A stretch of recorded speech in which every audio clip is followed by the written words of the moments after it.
Bien, estamos de regreso en una hora clave, como habíamos anunciado antes de la pausa.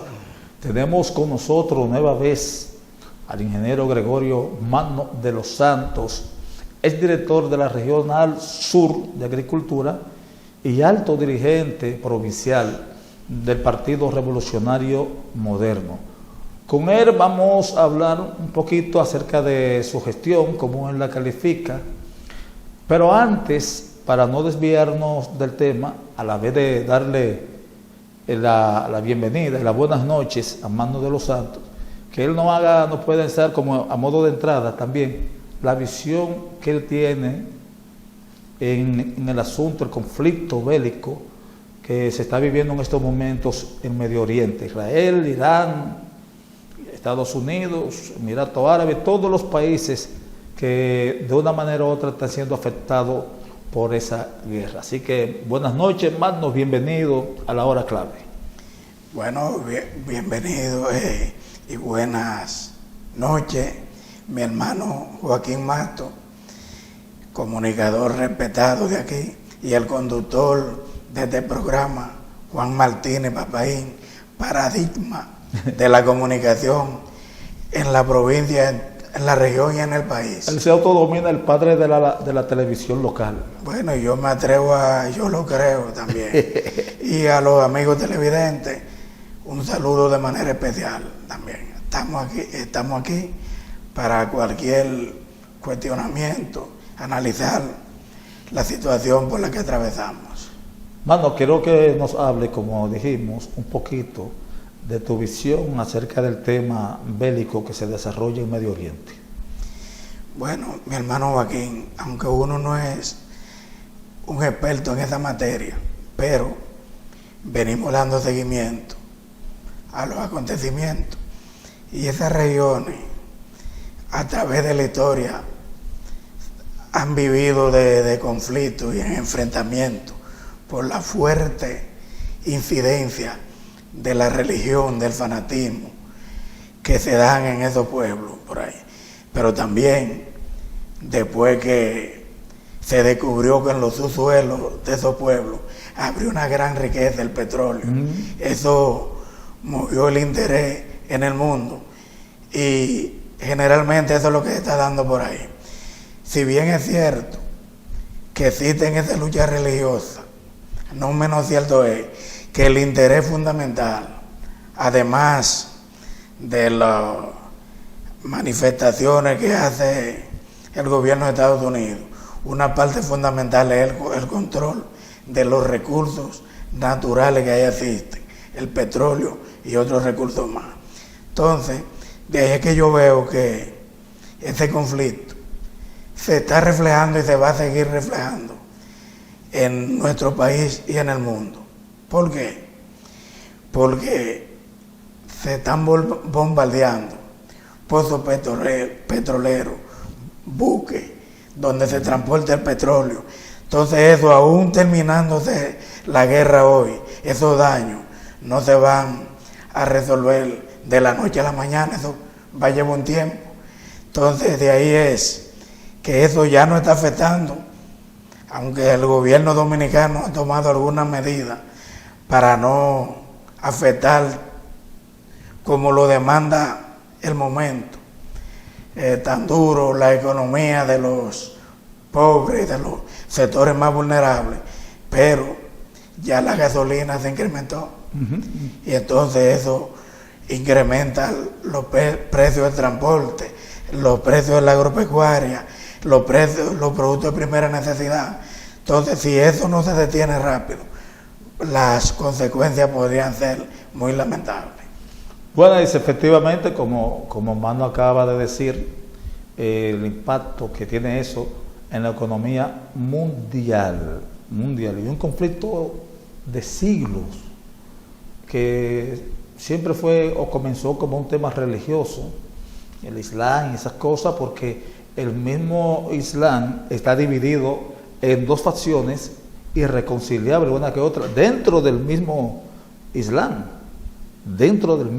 Por ejemplo, esta lucha se mantiene en Irán, la lucha religiosa, que fue lo que ha originado esto, y con Israel el asunto de solidaridad con Palestina también y la no inclusión del Estado de Israel, todo eso se ha venido combinando y ha generado una guerra de siglos, y que uno no ve en el futuro inmediato, no ve una luz al final del túnel, cómo va a terminar el conflicto actual. Puede ser con una rendición de Irán, puede ser con unas negociaciones, puede ser con un desistimiento de Estados Unidos, entre otras cosas que se pueden ir manejando. El temor, ¿cuál es el temor? Que también eso lleve por el asunto del estrecho de Hormuz, por donde pasa el 20% del petróleo, y que ese petróleo mayormente va dirigido al mercado chino. Entonces a nosotros nos asusta una posible incorporación de China a favor de Irán y eso arrastre también entonces a Rusia a favor de Irán en contra de Estados Unidos. Eso sería la hecatombe. Ojalá que antes de que eso pueda suceder pueda haber un entendimiento en el Medio Oriente. Vamos a otro tema, mano, que son ya de mucho interés. Recordamos que el ingeniero Magno de los Santos cesó como director de la Regional Sur de Agricultura, con acento aquí en Barahona, y queremos que él nos haga una evaluación, una autoevaluación de cómo él califica su gestión durante más de 5 años al frente de la institución.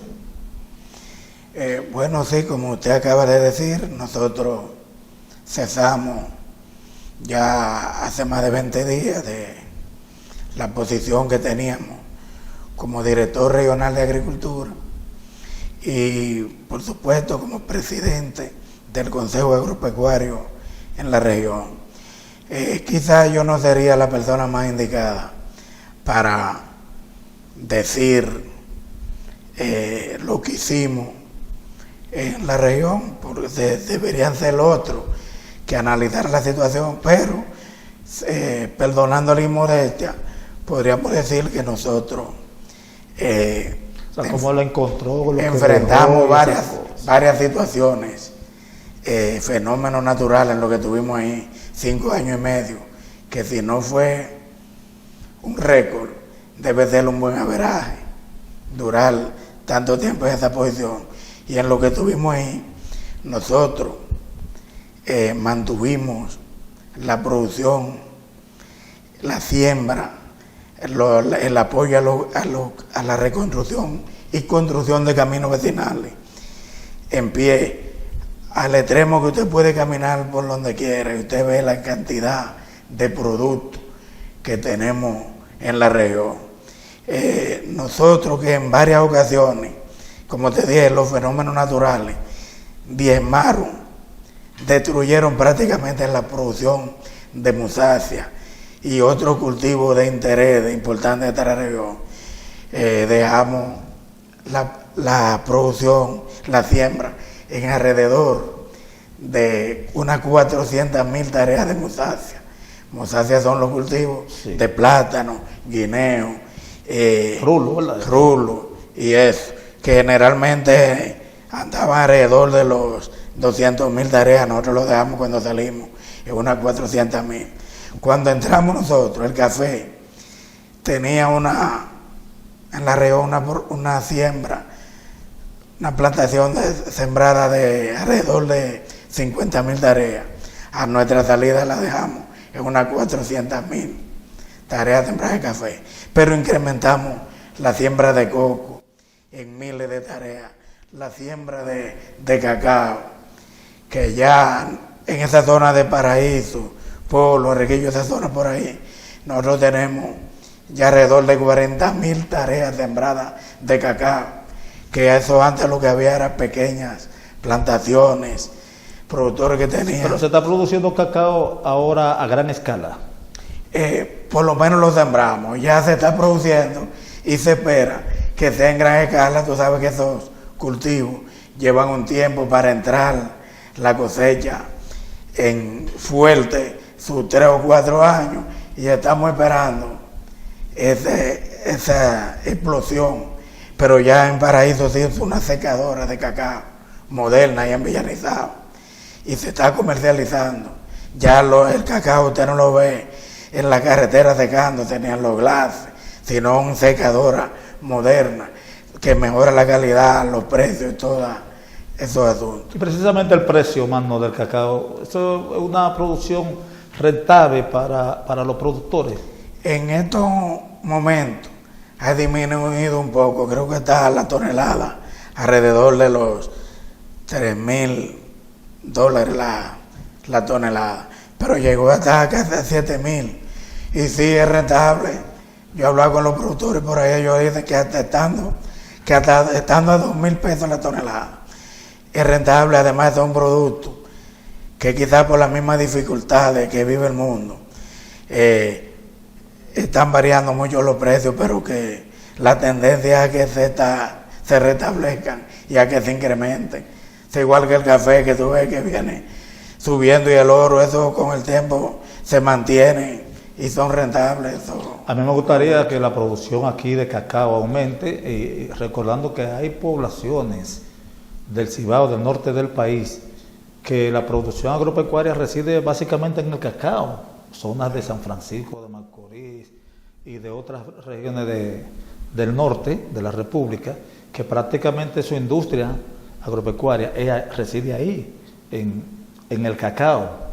¿Y qué zona más o menos de aquí, o sea, cuáles son los terrenos aptos aquí en la provincia o en la región para el cultivo de esa fruta? Bueno, los principales terrenos aptos son los de Paraíso, esos terrenos que están en la parte media de la montaña, no están ni están por encima de los 1,000 metros,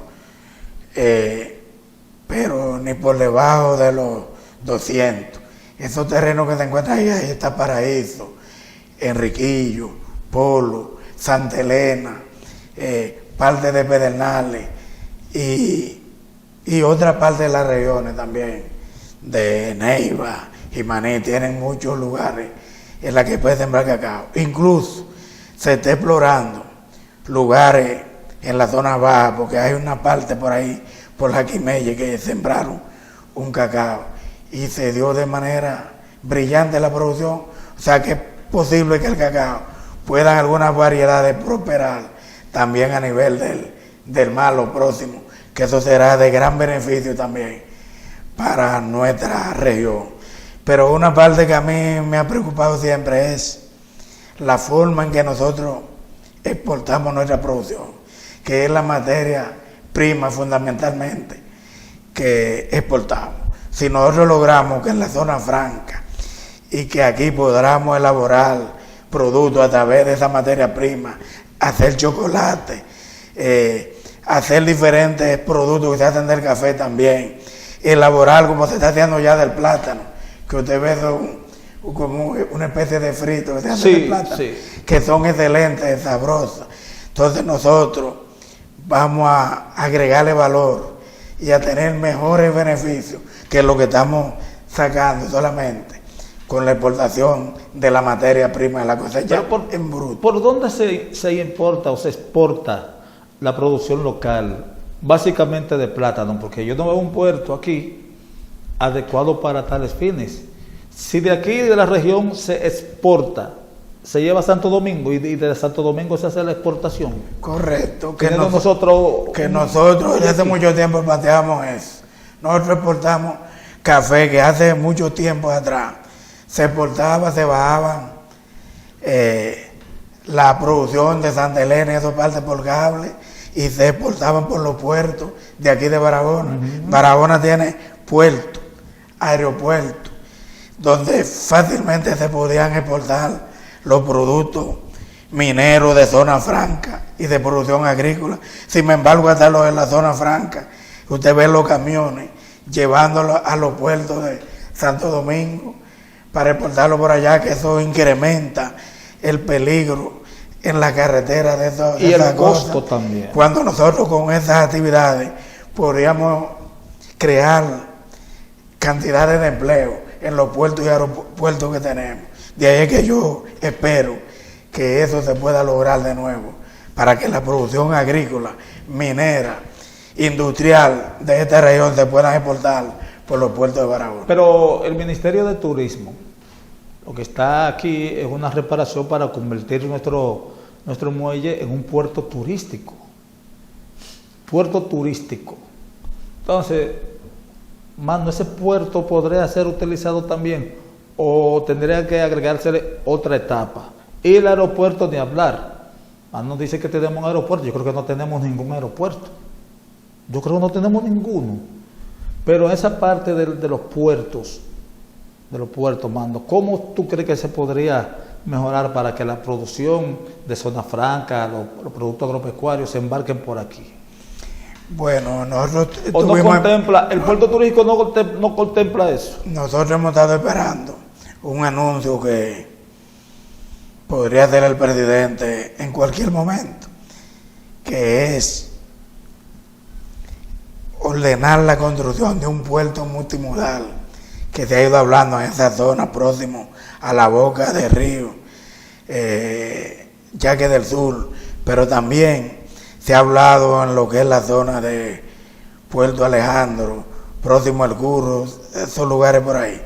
Pero últimamente lo que estaba caliente era construir ese puerto multimodal ahí, como te dije, próximo a la desembocadura del río Yaque del Sur, para dejarle el puerto de crucero, el puerto turístico, única y exclusivamente para eso, y de llevar las demás actividades a ese nuevo puerto que se va a construir.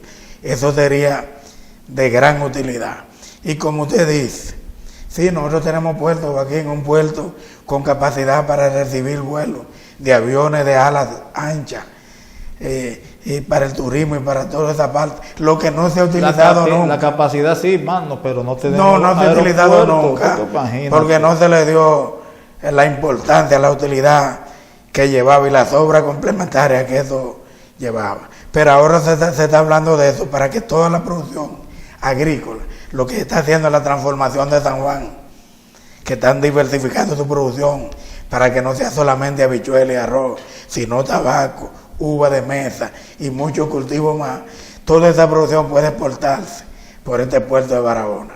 Eso se está tratando de hacer. Si eso se logra, nosotros vamos a darle un gran salto al desarrollo. Yo pensé que el desarrollo o la utilización del aeropuerto internacional María Montés al inicio de esta gestión, de la pasada gestión del presidente Luis Abinader, que a esta altura de juego eso iba a estar normalizado, porque incluso recuerden que ahí se instaló un personal de migración, ahí se instaló un personal de aduanas, personal que daba la impresión de que por fin iba a arrancar, pero hasta el momento todavía no se ha logrado. Yo no sé si fue que cuando se construyó ese aeropuerto no se hicieron la factibilidad y esas cosas, pero lamentablemente el aeropuerto de Barahona aún no ha arrancado, a pesar de los años que tiene ya de inaugurado.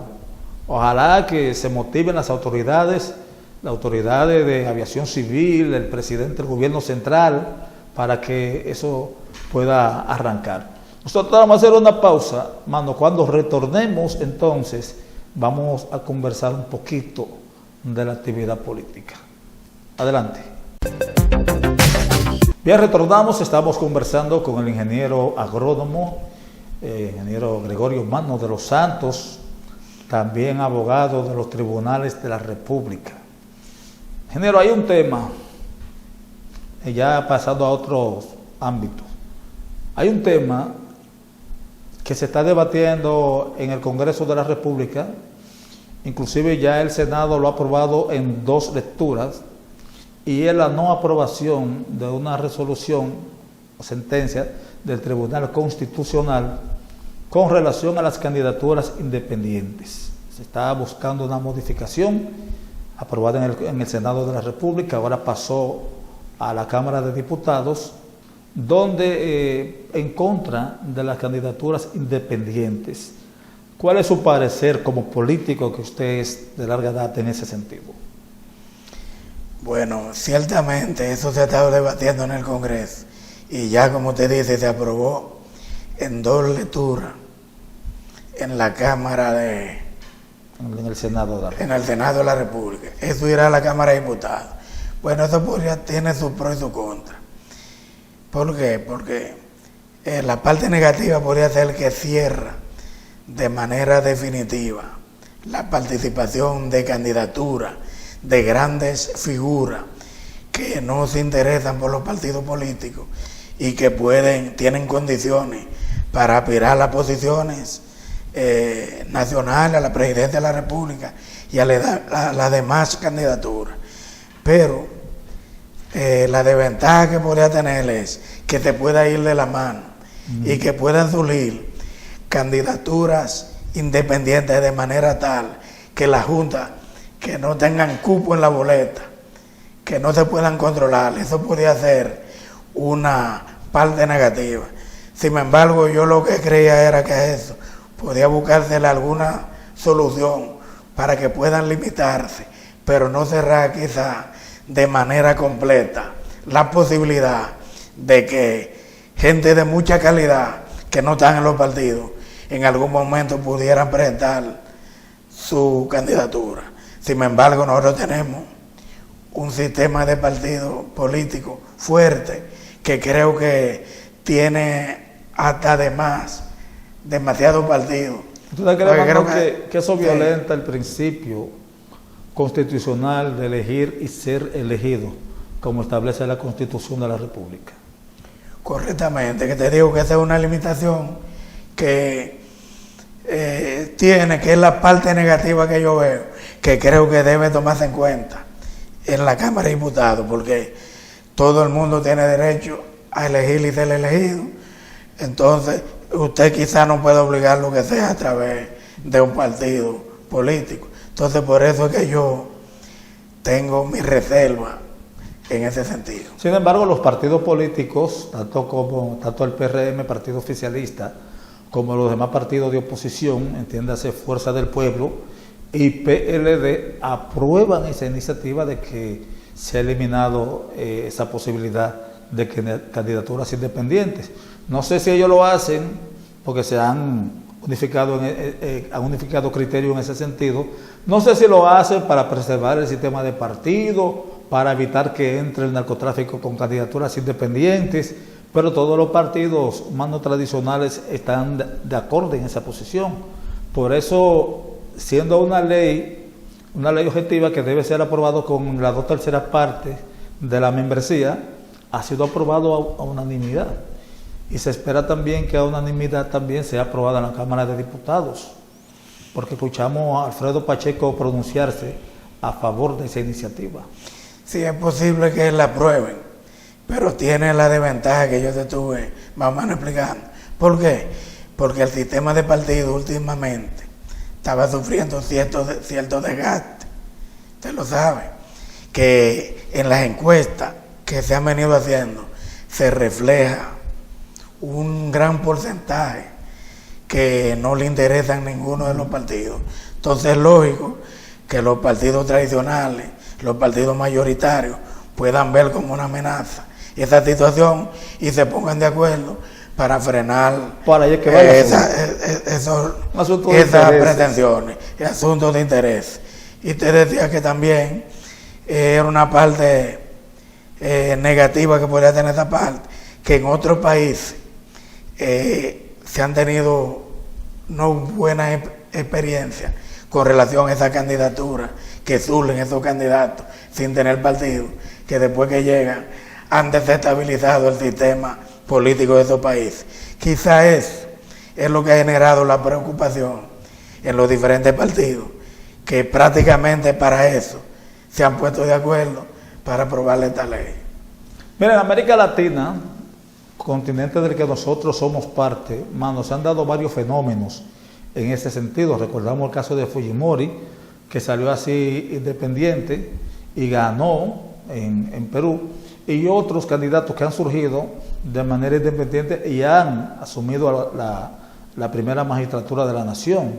¿Cree usted que en la República Dominicana están dadas las condiciones para que un personaje independiente asuma la presidencia de la República, sin el aval de un partido político? Bueno, yo creo que en este momento, el día de hoy, no. porque todavía el sistema de partido es muy fuerte. Si tú te pones a ver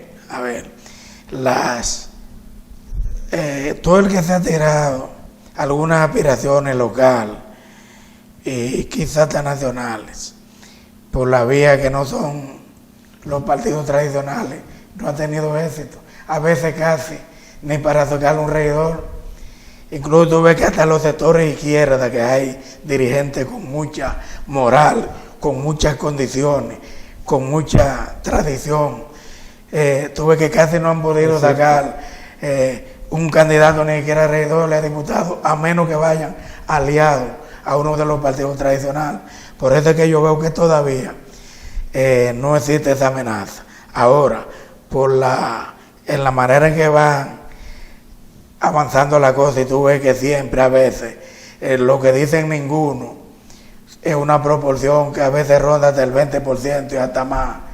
Cuando le preguntan por qué el partido va a votar, puede ir generando preocupación y ir preparando las condiciones para que en el futuro esa candidatura pueda tener éxito y quizás hasta de ganar posiciones importantes hasta la presidencia de la República. Bueno, hasta el momento, mis amigos, los partidos del sistema se han alzado siempre, a pesar de que, como dice Mano, ha habido figuras que han intentado. Uno puede mencionar al cobrador Roque Espaillá, también uno puede mencionar a María Cristina Cabrera y otras figuras que se han lanzado al ruedo. Minú Tavares y Mirabal son figuras que se han lanzado al ruedo con partidos minoritarios de manera independiente, podemos decir, y lamentablemente la población, no sé si por la poca promoción, porque tienen pocos recursos o lo que sea, pero por todavía la población, a mi entender, no está preparada, porque los partidos, tal y como dijo Mano, tienen todavía un gran arraigo en la población, y hay gente que dice: yo voto por mi partido como sea. Bien, es que los partidos todos, los partidos grandes principalmente, tienen una franja de voto duro que no se van aunque entre el mar, y todavía yo creo que pasará un tiempo hasta que eso pueda ir más o menos cambiando. Por otro lado, Mano, el presidente de la República, en su rendición de cuentas del 27 de febrero, dijo y mencionó la cantidad de obras que ha venido realizando y ya realizadas en todas las provincias del país. En el caso específico de nuestra provincia de Barahona, él habló de 73 obras que se están construyendo y las que ya se han inaugurado. Eso ha sido bombardeado por los partidos de oposición, y he visto que no se le ha respondido desde el oficialismo esas críticas de la oposición que dicen que no es verdad y que el presidente está mintiendo a la población.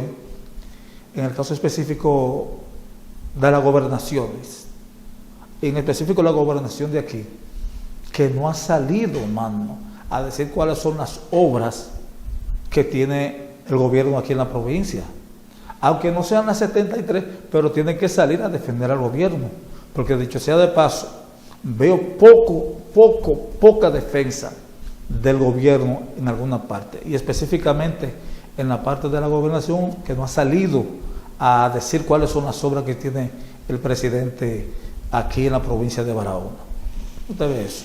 Joaquín, mire, hasta yo mismo quedé sorprendido con la cantidad de obras que están haciendo en el país, porque yo sé que están haciendo muchas, incluyendo en nuestra región, muchas obras que van a cambiar la forma de vida de esta zona, que por muchos años había sido marginada.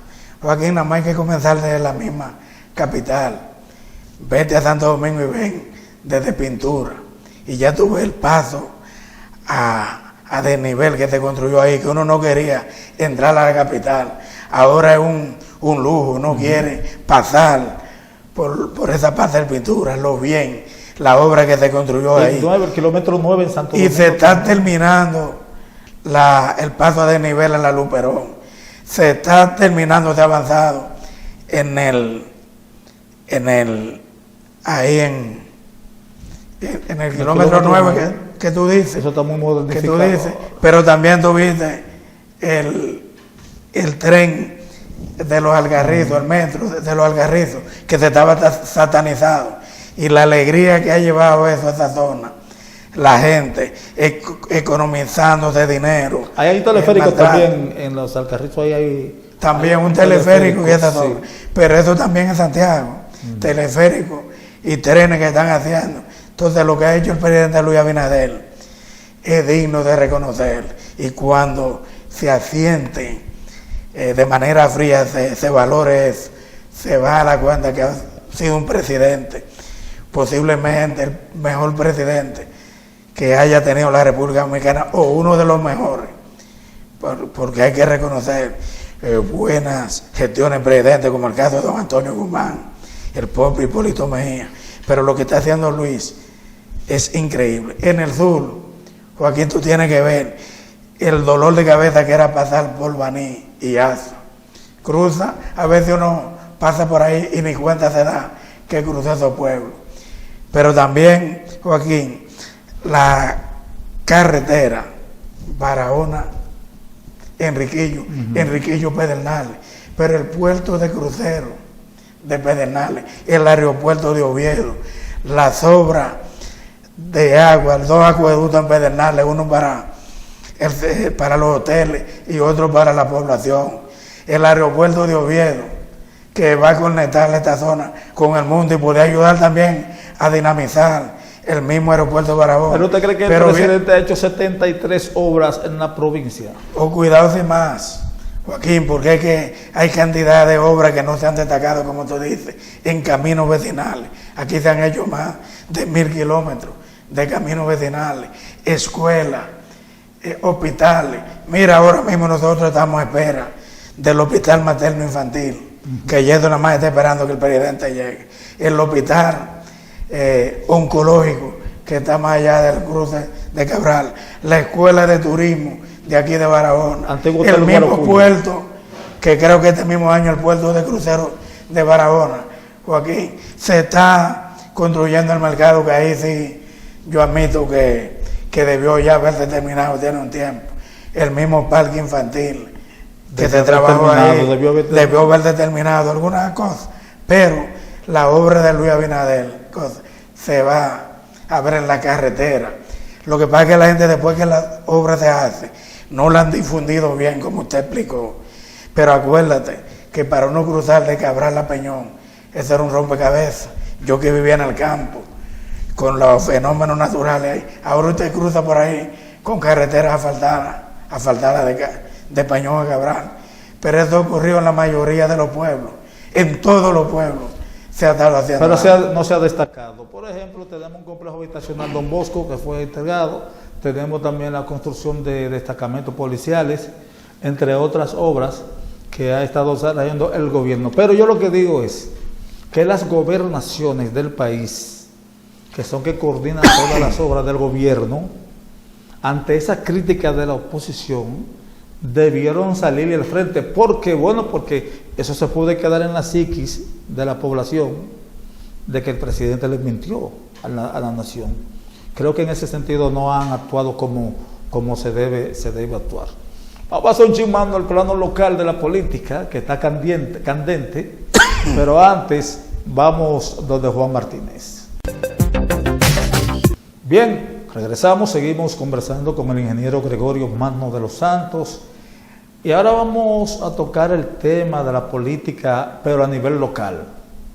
No solamente del Partido Revolucionario Moderno, del que él es un alto dirigente, sino también viendo posiciones de la oposición.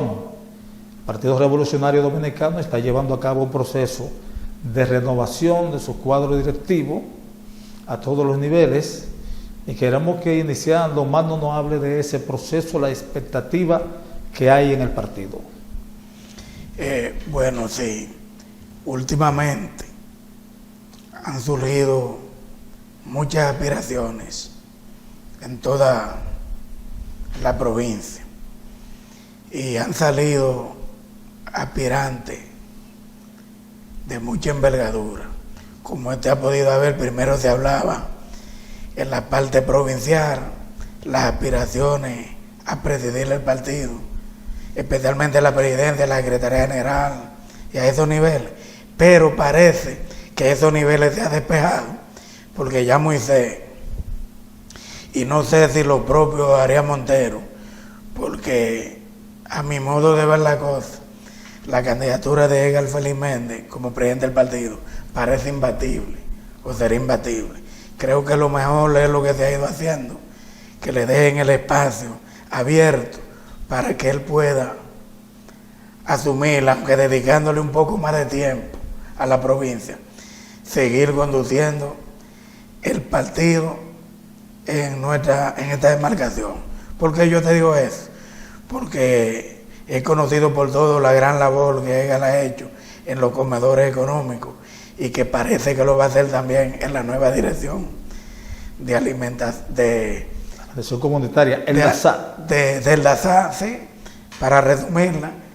Y usted sabe la cantidad de comedores que se han hecho, pero también los resultados de las elecciones pasadas, que estando al frente de la dirección del partido se sacaron los 3 diputados, bueno, pero el senador, y se ganaron casi todos los municipios. Se sacó, pero ahora estamos percibiendo por las obligaciones de Edgar, que debe prestarle atención, como un poquito despegado un poquito de la provincia. Eso es lo que te estoy diciendo, que él tendrá que buscar la forma de ver cómo le dedica más tiempo, porque si tú te pones a ver, cuando Edgar llega aquí se dinamiza mucho la labor, pero después que Edgar se va, se cae todo.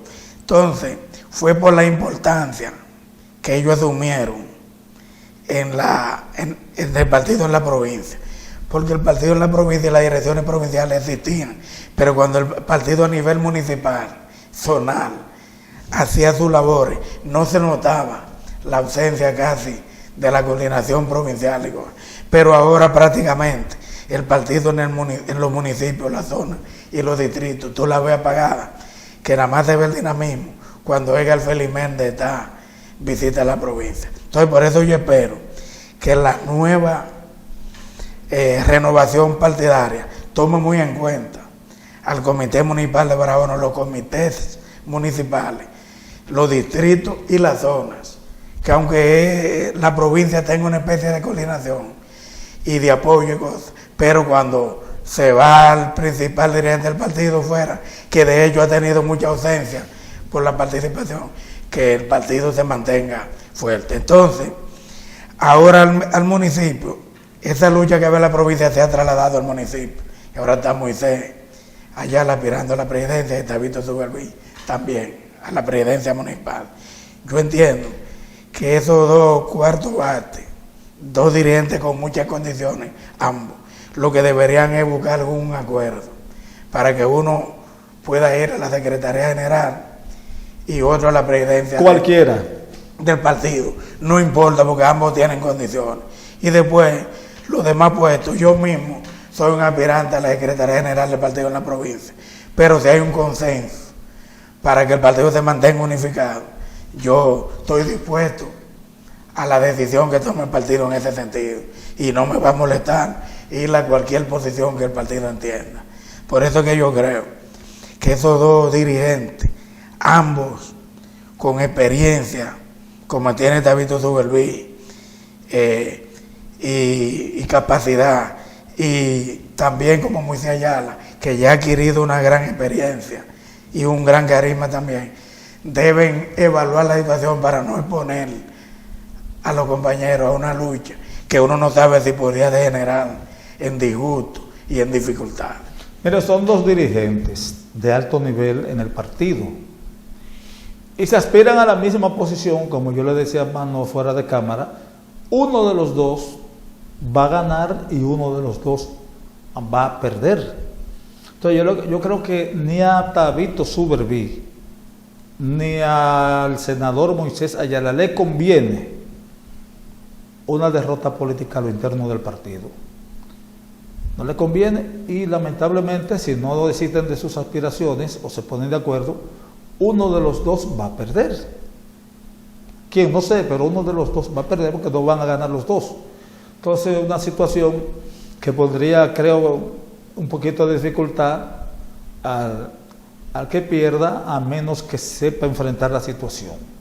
Yo creo que deben ser ellos pensar con cabeza fría, juntarse, ellos dos pueden ponerse de acuerdo y fácilmente serían presidente y secretario general, sin ninguna oposición. Yo creo que la actual dirección municipal del partido, la actual, que encabeza el ingeniero Elson Peña, sin entrar en detalle, fue un presidente por 8 años.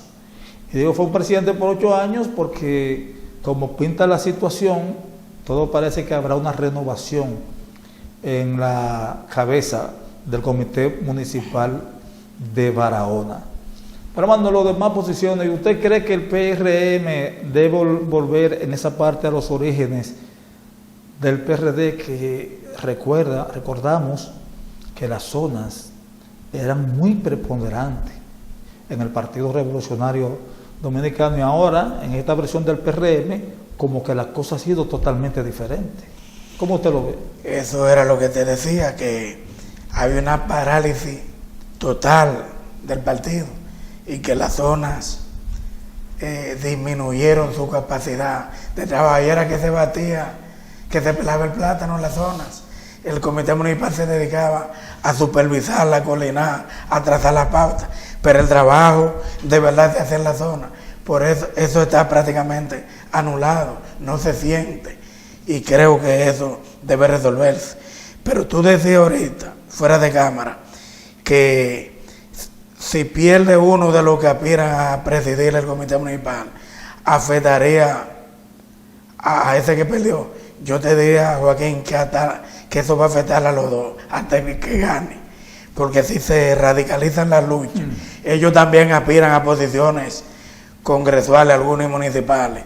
Si se radicaliza mucho la lucha, podría dejar heridas que puedan afectar también hasta el que ganó la lucha interna por las posiciones partidarias. Por lo que yo creo que lo mejor sería una gran alianza y que presentemos una planta común con una dirección renovada y unida, que es la base para el triunfo. Yo creo que se debería hacer una comunicación firmada por muchos dirigentes y entregarla a ellos de los dos, motivándolos que pueda haber un encuentro entre ellos y llegar a un gran acuerdo.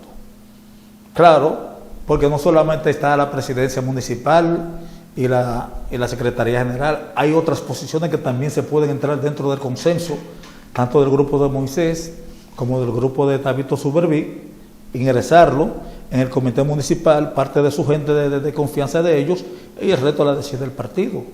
Yo creo que eso podría ser parte del acuerdo. Claro, Joaquín, pero si hay un acuerdo, un consenso en la provincia, que prácticamente está, y eso ocurre también en el principal organismo de dirección municipal de la región, que es el Comité Municipal de Barahona, eso se va a diseminar a todos los niveles. Y cuando tú vienes a ver, vamos a tener plancha a todos los niveles, plancha unitaria, y el partido va a salir fortalecido a todos los niveles.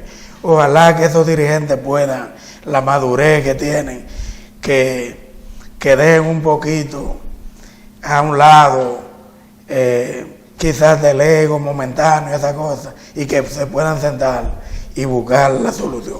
Creo que Edgar debe convocar una reunión a esos niveles y completar los acuerdos para la unidad total del partido. Creo que eso viene, pero ya no están haciendo señas más, ¿no? El programa ha concluido, pero vamos a pedir que nos den un minuto, mano, para que tú nos digas más o menos cómo está la posición, la correlación de fuerza, cómo tú la percibes aquí en Barahona.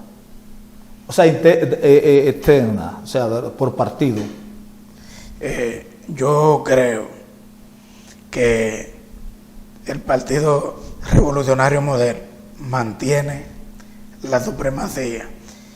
Claro, quizás con algunos disgustos que se dan momentáneos y cosas, y que también la oposición, el Partido de la Liberación Dominicana, creo, a mi modo de ver, como institución, mantiene la segunda posición, seguido de cerca por la Fuerza del Pueblo, que como figura nacional, tiene a Leonel Fernández habilitado, y eso le ha permitido ir sacando personas que su interés es tener sus candidatos presidenciales, y sacando personas del propio Partido de la Liberación Dominicana.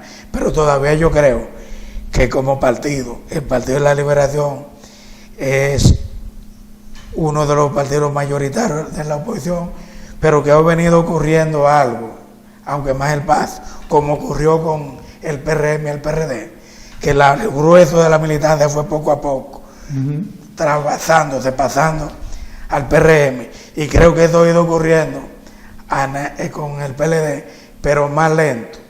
Y a mi modo de ver, creo que aquí en Barahona todavía el Partido de la Liberación Dominicana mantiene cierta fortaleza, pero la figura de Leonel Fernández tiene supremacía con relación a los demás candidatos del PLD. Esa sí es que yo la veo. Bueno, no tenemos más tiempo, gracias al ingeniero Gregorio Manos de los Santos. Se agotan los temas y el tiempo no da. Sería bueno más adelante volver a conversar con Manos para tratar algunos temas que dejamos en el tapete, que no se pudieron tratar por asuntos de tiempo. Como ustedes pueden ver, un excelente exponente, entonces, bien ecuánime. Así que Manos, gracias por visitarnos. Gracias a usted, que uno de los comunicadores, amigos míos, hermano, mejores con que contamos en esta región, y el conductor paradigma, Juan Martínez Papaín. Saludo a los amigos televidentes. Bien, estaremos con ustedes en otra ocasión. Recuerde, este programa se transmite domingo y jueves a partir de las 8 de la noche. Mientras tanto, nos vemos en otra próxima ocasión.